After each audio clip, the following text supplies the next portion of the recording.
علی بھائی، اگلا سوال ہے کہ آپ نے کئی مرتبہ یہ حدیث بیان کی ہے کہ 6 لوگوں پر اللہ تعالیٰ نے لعنت فرمائی ہے، جن میں سے ایک میری سنت کو ترک کر دینے والا بھی ہے۔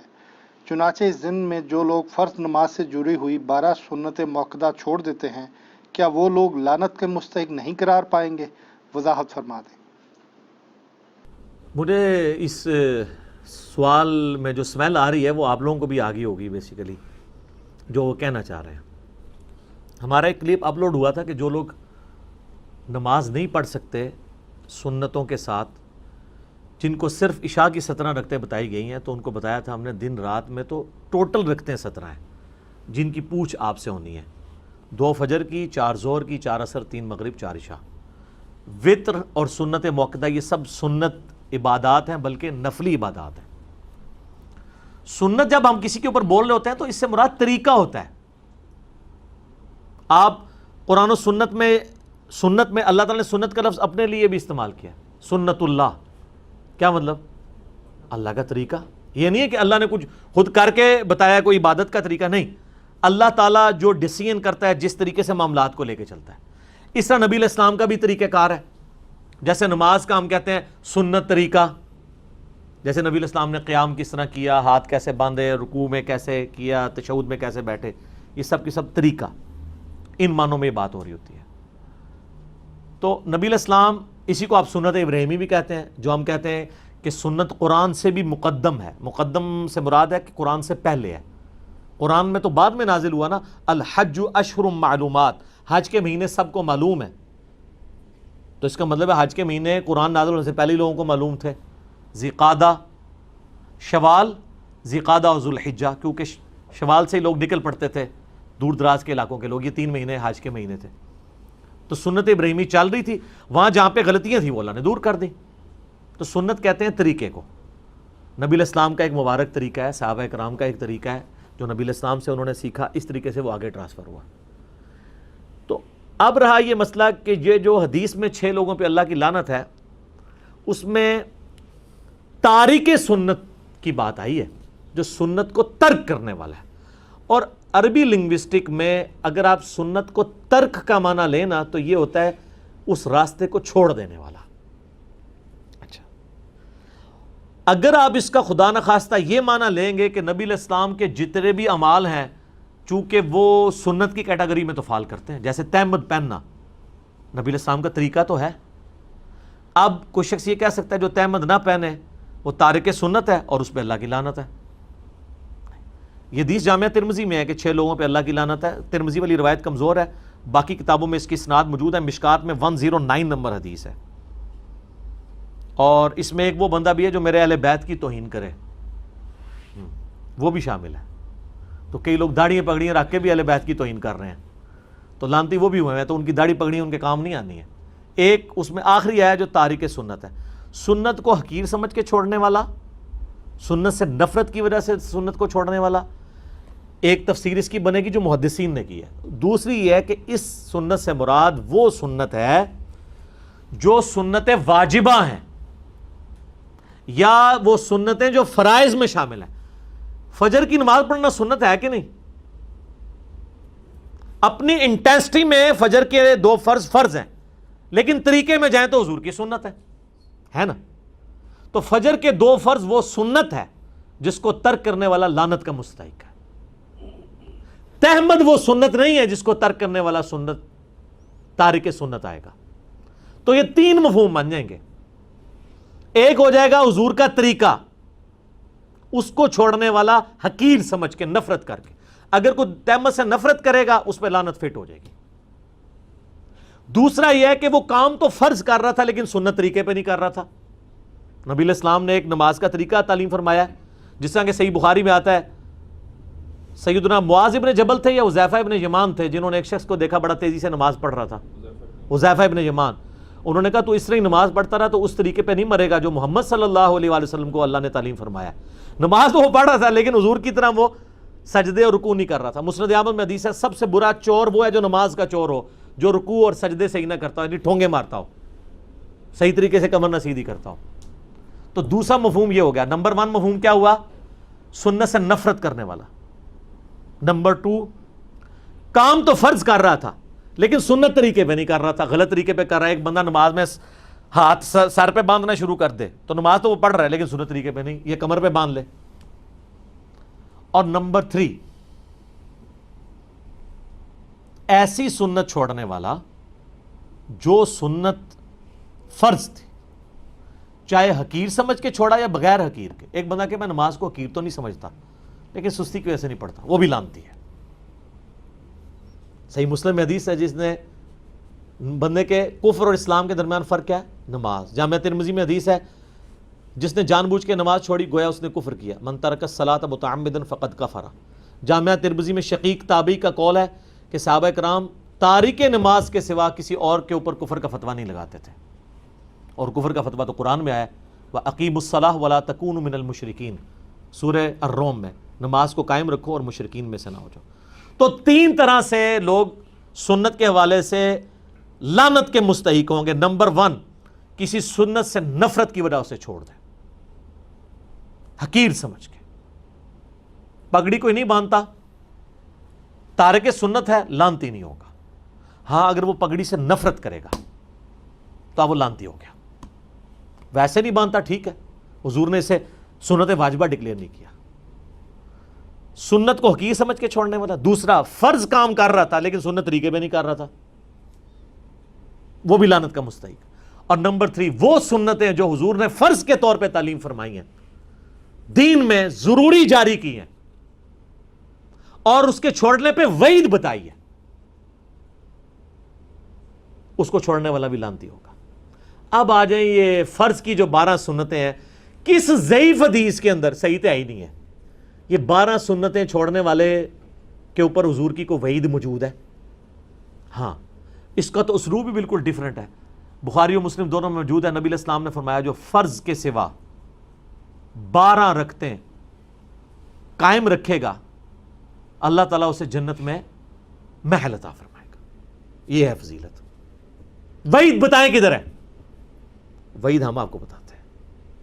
ہاں جی جناب, اب آ جائیں آپ اس مثال کی طرف کہ کون سی ایسی سنتیں ہیں کہ جن کو ترک کرنے والا لعنت کا مستحق ہوگا.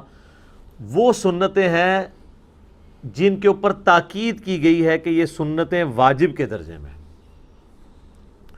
جس میں مسلمان مردوں کے لیے ٹاپ آف دا لسٹ داڑھی کی سنت ہے, کیونکہ اس کی اصل اور جڑ موجود ہے سورۃ النساء آیت نمبر 119 میں کہ شیطان نے کہا تھا وَلَآمُرَنَّهُمْ فَلَيُغَيِّرُنَّ خَلْقَ اللَّهِ, اے اللہ میں تیری مخلوق کو ابھاروں گا کہ وہ تیری بنائی ہوئی تخلیق کو بدلیں گے.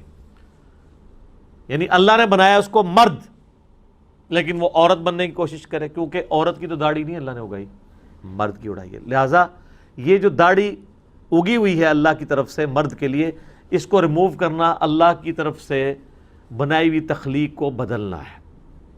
لیکن یاد رکھیے گا بعض چیزیں جو تخلیق بدلنے والی ہیں وہ سنت میں اور فطرت میں داخل ہیں, جس طرح ختنہ کروانا, مونچھیں پست کرنا, داڑھی بڑھانا مسلم شریف میں آتا ہے. بخاری مسلم میں تو جو متفق علیہ حدیث ہے اس میں تو مونچھیں پست کرنا, زیر ناف بالوں کو صاف کرنا, ناخنوں کو کاٹنا, بغلوں کے بال اکھیڑنا یا کاٹنا اور مونچھوں کو پست کرنا. اب ختنے میں بھی آپ تخلیق کو بدل رہے ہوتے ہیں لیکن وہاں پہ اس کو بدلنا سنت ہے. داڑھی کے کیس میں وہ پھر دوسری چیز آ جائے گی کہ مرد کو اللہ نے داڑھی دی ہے آپ اس کو بدل دیں, عورت کو اللہ نے داڑھی نہیں دی ہے. اسی لیے کہا جاتا ہے کہ عورت کے اگر داڑھی کے بال نکل بھی ہیں تو وہ بال ریموو کر سکتی ہے, داڑھی کے آئی بروز نہیں کر سکتی. اس کے اوپر وہ حدیث لگے گی بخاری مسلم کی کہ نبی علیہ السلام نے لعنت فرمائی ان عورتوں پہ جو چہرے کے بال اکھاڑیں, دانتوں میں گیپ بنوائیں یا ٹیٹو بنوائیں, جو میں نے پچھلی دفعہ ڈسکس کیا تھا. تو ظاہر ہے مرد بھی اس میں داخل ہے. یہ نہیں ہے کہ اب وہ عورتوں کے لیے حدیث ہے, وہ جنرل حدیث ہے, جو بھی وہ کام کرے گا اس کے اوپر اپلائی ہو رہی ہوگی. تو داڑھی بھی تخلیق کو بدلنا ہے, اس لیے داڑھی مونڈنے والا بھی اسی کیٹیگری کے اندر فال کرے گا. تو اب یہ وہ سنت ہے جو تاکیدی سنت ہے, تمام مکاتب فکر, بلکہ میں کہتا ہوں داڑھی وہ سنت ہے جو دنیا کے تمام مذاہب کے اندر ریلیجن کی پہچان مانی جاتی ہے, اوبلیگیٹری. جیوز کرسچنز میں بھی, ہندوؤں میں بھی, سری سری روی شنکر نو نہیں ویکھیا تسی کنا سونا ہے؟ جو کہتے ہیں نا شکلوں سے بڑا فرق پڑتا ہے. At least doctor Zakir Naik سے اسے کمپیئر کریں وہ زیادہ خوبصورت ہے. میں یعنی شکل و صورت کی بات کر رہا ہوں, عقیدے کی خوبصورتی نہیں. عقیدے کی خوبصورتی میں تو ہو سکتا ہے وہ ڈاکٹر ذاکر نائک کے جو مخالفین ہیں وہ تو عقیدے کی خوبصورتی میں بھی اسے بہتر سمجھتے ہوں. وہ ظاہر دشمنی پہ اتر آئیں گے نا, جس طرح قرآن میں آتا ہے مشرکین عرب جو تھے یہودی ان کے بارے میں کہتے تھے مسلمانوں سے تو یہ بہتر ہے. حالانکہ مشرکین عرب موسیٰ علیہ السلام کو نہیں مانتے تھے, لیکن دشمنی اس لیول پہ تھی کہ وہ یہ بھول گئے کہ مسلمان کم از کم موسیٰ علیہ السلام کو تو مانتے ہیں. وہ کہتے ہیں نہیں, مشرکین عرب سے بھی یہ بدتر لوگ ہیں, نعوذ باللہ من ذالک. تو یہ وہ سنت ہے جس کے اوپر وعید ہے. اب جن سنتوں کے اوپر وعید نہیں ہے, مثلا زلفیں رکھنا, کسی حدیث میں نہیں ملتا کہ جو زلفیں نہیں رکھے گا اس کے ساتھ یہ ہو جائے گا. الٹا سنن ابی داؤد میں ملتا ہے کہ مولا علی علیہ السلام کہتے ہیں جب سے میں نے رسول اللہ سے سنا صلی اللہ علیہ وآلہ وسلم, جو غسل کرے اس حال میں کہ اس کے جسم میں کوئی کھال میں یا بال میں حصہ خشک رہ جائے تو اسے عذاب دیا جائے گا. تو مولا علی کہتے ہیں 3 دفعہ فرمایا میں نے اپنے سر کے ساتھ دشمنی کی, میں نے اپنے سر کے ساتھ دشمنی کی, میں نے اپنے سر کے ساتھ دشمنی کی, اور بال ریموو کروا دیے. اب ان کو کوئی کہہ سکتا ہے کہ نبی علیہ السلام نے تو پوری زندگی سر پہ پورے بال رکھے ہیں, آپ صلی اللہ علیہ وآلہ وسلم نے کبھی بھی مستقل حلق نہیں کروایا, حج اور عمرے پہ ہی کروایا. تو اب اس سنت کے تارک کے اوپر تو وہ چیز فٹ نہیں ہوگی, اگرچہ یہ سنت کا ترک یہ بھی ہو رہا ہے کیونکہ دائمہ متواترہ سنت تو زلفیں رکھنا ہی ہے, لیکن اس کے اوپر نہ رکھنے کے اوپر وعید کوئی نہیں ہے. وعید ہے داڑھی والی سنت کے اوپر. اب اس کو لے آئیں آپ نماز کے اندر جو سنتیں ہیں اس کے اندر کون سی وعید آئی ہوئی ہے؟ اس میں تو بخاری مسلم میں آتا ہے جو فرض کے علاوہ 12 رکعتیں پڑھ لے گا اسے جنت میں اللہ تعالیٰ محل دے گا. ایک فضیلت کی بات ہے, اور جو نہیں پڑھے گا ظاہر اسے نہیں ملے گا. That's all. فرض نماز کافی ہے. اور اس کو سپورٹیو حدیث جو ہم اکثر پیش کرتے ہیں, بخاری مسلم دونوں میں حدیث ہے. اہل نجد میں سے ایک اعرابی شخص نبی اسلام کی خدمت میں حاضر ہوا اور اس نے کہا یا رسول اللہ مجھے اسلام کے بارے میں بتائیں کیا ہے. تو آپ صلی اللہ علیہ وآلہ وسلم نے فرمایا کہ تم گواہی دو اس بات کی کہ اللہ کے سوا کوئی معبود نہیں, محمد صلی اللہ علیہ وآلہ وسلم اس کے رسول ہیں. اس کے بعد فرض نماز کو قائم رکھو. اس نے آگے سے پوچھا صرف فرض کو؟ آپ فرمایا الا یہ کہ تم نفل نماز بھی پڑھ لو. یعنی اس کے اندر نفلی نماز, نفل عربی میں کہتے ہیں اضافی کو ہیں. سر اس کا مطلب ہی اضافی ہے. نفل عربی میں کہتے ہیں اضافی کو, اسی لیے انفال جو ہے مال غنیمت کو کہا جاتا ہے کہ وہ اضافی مال ہے جو آپ کو مل گیا ہے. آپ کا مقصد دشمنوں کا مال لوٹنا نہیں تھا, اللہ کے لیے ان سے جنگ کرنا تھا, مال تو بونس میں مل گیا. سورۃ الانفال آئی ہے نا. پھر کہا کہ فرض روزے قائم رکھو, ہاں مگر یہ کہ کبھی تم نفلی روزے رکھنا چاہو. فرض زکوٰۃ ادا کرو, ہاں یہ کہ کبھی تم نفلی صدقہ کرنا چاہو. تو اس نے کہا یا رسول اللہ علیہ وسلم جو آپ نے مجھے بتایا نہ میں اس میں کمی کروں گا نہ زیادتی. تو جب وہ مڑا تو آپ علیہ السلام فرمایا اگر یہ اپنی بات پہ قائم رہا تو کامیاب ہو گیا. اور ایک اور حدیث بخاری مسلم میں آتی ہے کہ نبی علیہ السلام نے کہا کہ فرض نماز قائم رکھ, فرض زکوٰۃ دے, فرض روزے رکھ. اس نے کہا یا رسول اللہ نہ میں کمی کروں گا نہ زیادتی. تو آپ علیہ السلام جب وہ مڑا تو آپ فرمایا کسی نے اگر کوئی جنتی شخص دیکھنا تو اس کو دیکھ لو. تو فرض نماز تھی. فرض نماز تو وہی ہے جسے عموماً فرض نماز کہا جاتا ہے. اب انہوں جو رکھتے ہیں جوڑی ہوئی ہیں ساتھ, پھر اس میں مؤکدہ بھی ہیں غیر مؤکدہ بھی ہیں. کتنی ہیں؟ یہ بھی فقہ کی ٹرم ہے. عربی میں 2 ہی چیزیں ہیں حدیث کی ٹرم میں, فرض نماز اور نفل نماز. نفل ان اضافی, فرض وہ. نفل ان میں اب آپ کی سنت مؤکدہ بھی ہے غیر مؤکدہ بھی ہے. واجب جس کو یہ کہہ رہے ہیں وطر, وہ بھی جو ہے وہ سنت مؤکدہ میں, سنن دارمی میں, سنن کبریٰ البیہقی میں, باقی کتابوں میں موجود ہے مولا علی کا قول کہ وطر سنت ہیں سنت ہیں سنت ہیں لیکن انہیں مت چھوڑو. یعنی سنت یعنی حضور کا طریقہ تو ہے, اور اس اعتبار سے وہ کہہ رہے ہیں یہ سنت کی کیٹیگری میں فال کرتا ہے اپنی انٹینسٹی کے مطابق, تو اسے مت چھوڑنا. لیکن اسے مت چھوڑو مراد یہ کہ فرض تو نہیں ہے لیکن یہ تاکیدی سنت ہے, اس پہ عمل کر لو. وعید پھر بھی کوئی نہیں. تو لہٰذا جو سنت مؤکدہ تاکید کی گئی سنتیں ہیں, ہماری کوشش ہوتی ہے ہم اسے پڑھیں. کبھی کبھار کبھی کوئی علمی مصروفیت کی وجہ سے چھوڑنی پڑ جائیں یا کبھی سفر کی وجہ سے, وہ ایک علیحدہ چیز ہے. ادروائز عموماً کوشش ہوتی ہے کہ سنتیں بھی پڑھی جائیں. لیکن اگر کوئی چھوڑ بھی دیتا ہے, اس کے اوپر کوئی وعید نہیں ہے, کوئی وہ حرام کا مرتکب نہیں ہے, وہ کوئی لعنت کا مرتکب نہیں ہے, ورنہ آپ نے جب اصول ایک طے کیا ہے پھر آپ چھوٹی چھوٹی سنتوں کے اوپر بھی وعیدیں لگائیں گے. ہاں بعض سنتیں ایسی ہیں جو طریقے کے طور پہ آپ علیہ السلام نے تعلیم فرمائی اور اس کے ساتھ وعید بھی کہہ دی.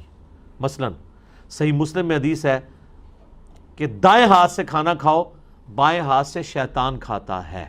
اب یہ وعید آ گیا کہ یہ شیطانی طریقہ ہے. جب شیطانی طریقہ ہوگا خود ہی لعنت کا مستحق ہو جائے گا.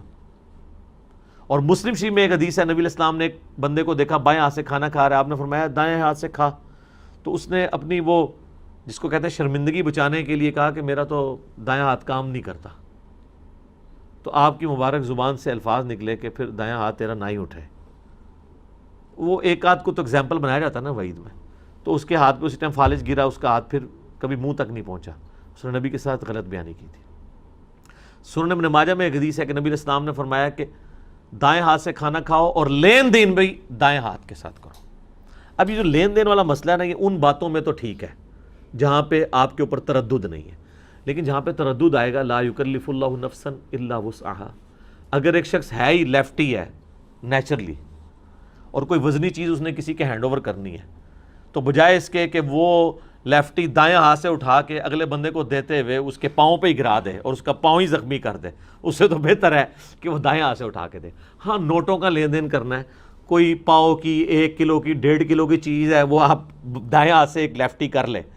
لیکن اب اگر اس نے باقی وزنی چیزیں اس سے اٹھانی شروع کر دی ہیں, یا وہ اب ہے تو وہ لیفٹی ہے اور وہ کوشش کرے کہ جی وہ دائیں ہاتھ سے جانور قربان کرنا سنت ہے, اور وہ پکڑ لے دائیں ہاتھ کے اندر, اتنی دیر میں جانور ہی بھاگ جائے اس کے نیچے سے, کیونکہ وہ تو صحیح بخاری مسلم میں موجود ہے نا کہ اپنی چھری کو تیز کرو اور جانور کو آرام پہنچاؤ.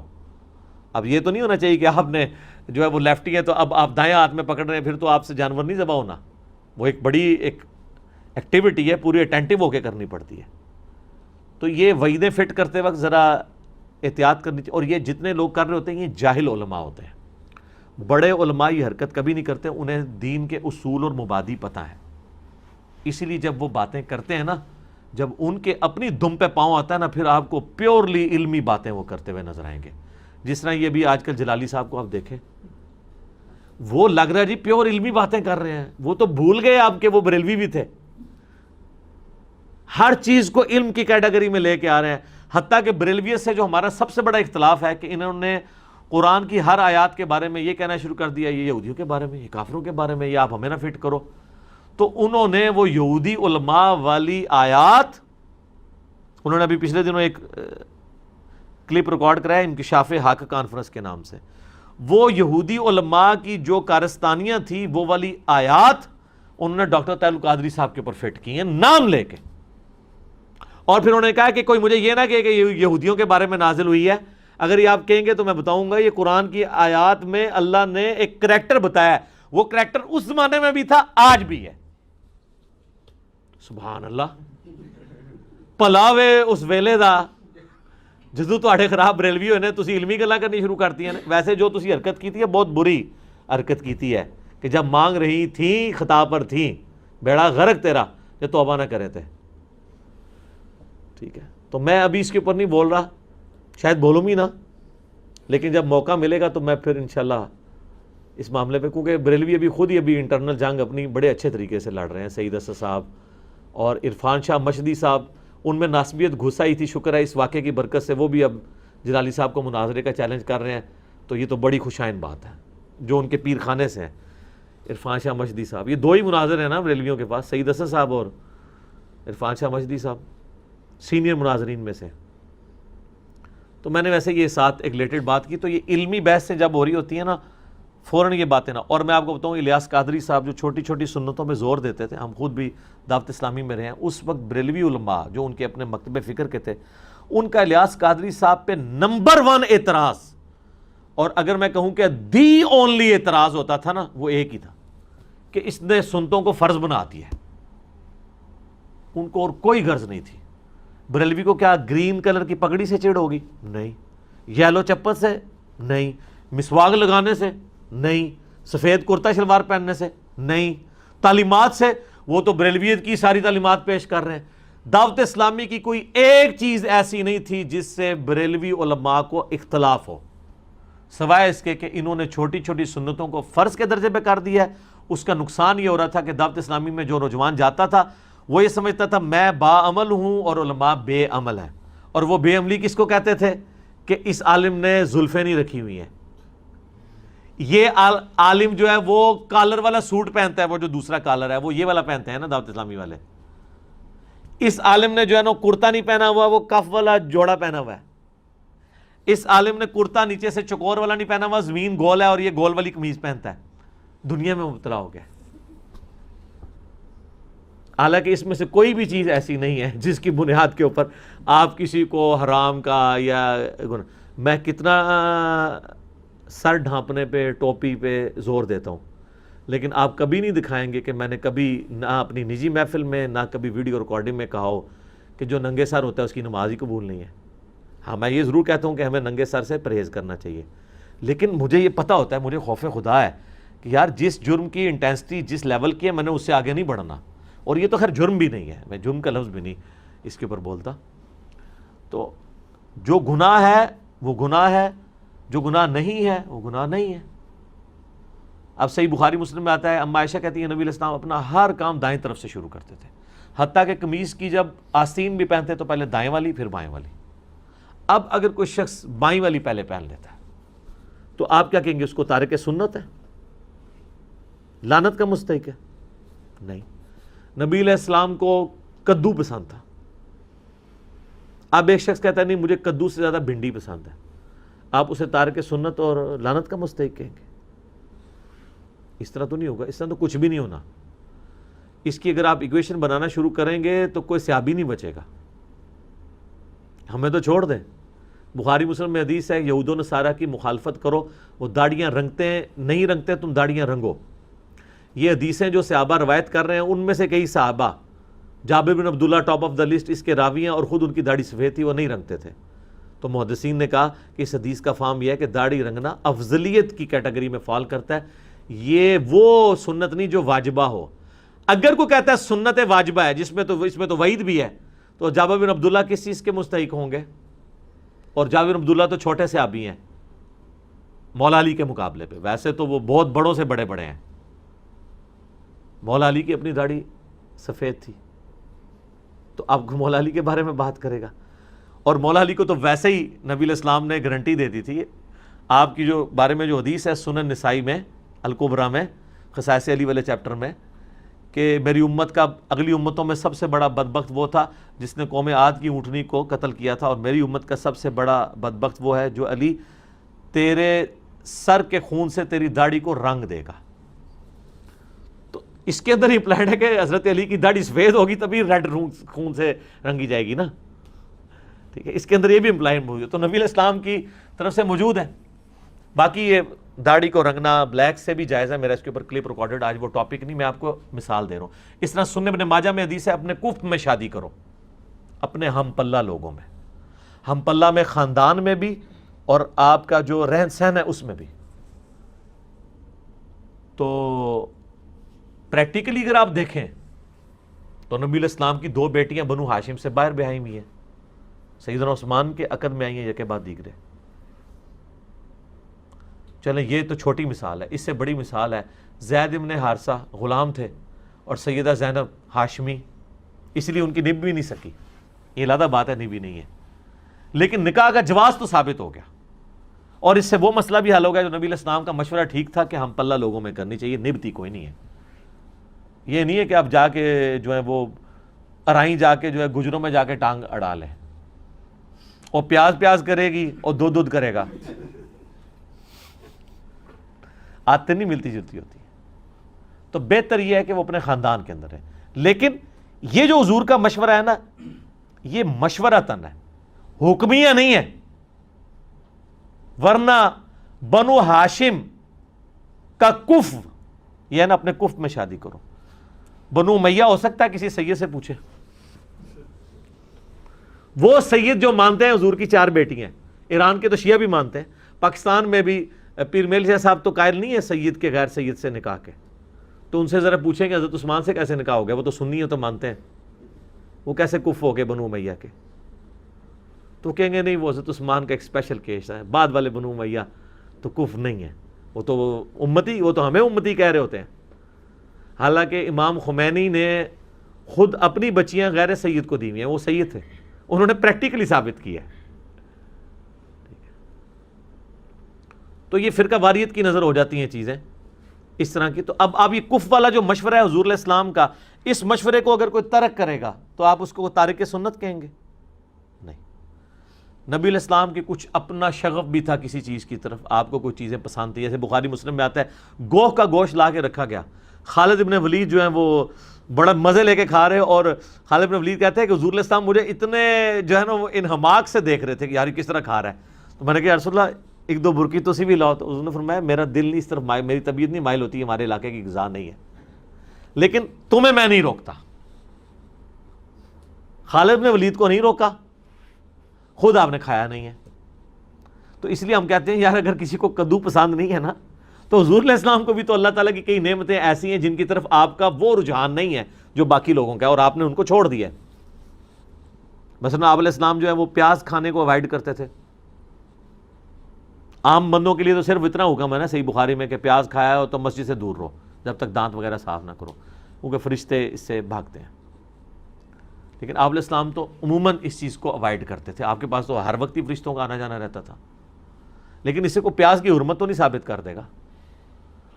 یہ ساری باتیں اس کو کہتے ہیں فقہ, جو بخاری مسلم میں حدیث ہے, اللہ تعالیٰ جس کے ساتھ بھلائی کا ارادہ فرماتا ہے اسے دین کی فقہ عطا فرما دیتا ہے. یہ ساری جو میں آپ کو آج ٹرمز سمجھا رہا ہوں نا, یہ ساری ٹرمز میں نے نہیں ڈیوائز کی ہیں, یہ صدیوں سے مسلمانوں کے ہاں ریناؤنڈ ہیں, اسٹیبلش ہیں, کتابوں میں لکھی ہوئی ہیں. لیکن جب یہ آپ کے ساتھ مناظرے پہ آتے ہیں نا, تو یہ آپ کے ساتھ یہ باتیں نہیں ڈسکس کرتے, آپ کو نیچا دکھانے کے لیے ان باتوں پہ پردہ ڈالتے ہیں. واللہ ہمارے ساتھ آگے کوئی بندہ ڈسکشن کرتا ہے نا, عام آدمی, مولوی کو تو ہم منہ ہی نہیں لگاتے, وہ تو فائدہ ہی نہیں ہے. تو میں نے کبھی کوشش نہیں کی ہے کہ میں اس کو نیچا دکھاؤں اس اعتبار سے. میں اس کے حق کی دلیل بھی اس کے سامنے رکھ کے اس کو پہلے ہی جواب دیتا ہوں کہ بھئی تمہارے حق میں یہ چیز ہے, لیکن اس کا یہ میں جواب دوں گا. یہ کیا کرتے ہیں, اپنے حق کی باتیں جو ہوتی ہیں وہ بیان کر دیتے ہیں, دوسرے والی چھپا ہی دیتے ہیں, کہیں اس کو پتہ نہ چل جائے تو پھر یہ تو میرے اوپر کر دے گا. تو یہ کس کو دھوکہ دے رہے ہوتے ہیں, بے ایمانی کر رہے ہوتے ہیں. ٹیچر کا ایک کام ہے کہ وہ ہر اینگل سے چیزوں کو کلیئر کرے. یہی وجہ میرے بھائی, ہمارے کلپس جب اپلوڈ ہوتے ہیں لوگ کہتے ہیں یار یہ کلپ آپ کسی پڑھے لکھے بندے کو سنائیں, ان پڑھ کو سنائیں, مولوی کو سنائیں, غیر مولوی کو, سمجھ لگ رہی یار بندہ بات یار بالکل ٹھیک کر رہا ہے, بڑی بیلنس ہے, دماغ میں بیٹھتی ہے, سمجھ آتی ہے. کیوں سر, سیدھی گل جڑی ہے وہ بہندی ہے دماغ پہ. جب آپ ہر بات کو الٹے طریقے سے کریں گے, اٹھو مت بیٹھو, وہ تو سمجھ نہیں کسی کو آنی ہے. جو بارے شریعت میں لکھا ہے کہ قبروں کا طواف تعظیمی حرام ہے, لیکن برکت کے لیے گردے مزار پھیرے تو کوئی حرج نہیں. اب اس جملے سے کسی کو کیا سمجھ آئے گی؟ Dual statement. عوام کے سامنے نہ کریں. ہاں, عوام کے سامنے نہ کریں, خواص کے سامنے کر لیں, یہ بھی ساتھ لکھا ہوا ہے. یعنی اتنا پٹھا کام ہے جو عوام بھی سمجھ دیے کہ غلط ہو رہا ہے. اور یہ صرف بریلوی نہیں, دیوبندیوں نے المہند میں لکھا ہے, رہا بزرگوں کی قبروں اور سینوں سے فیض.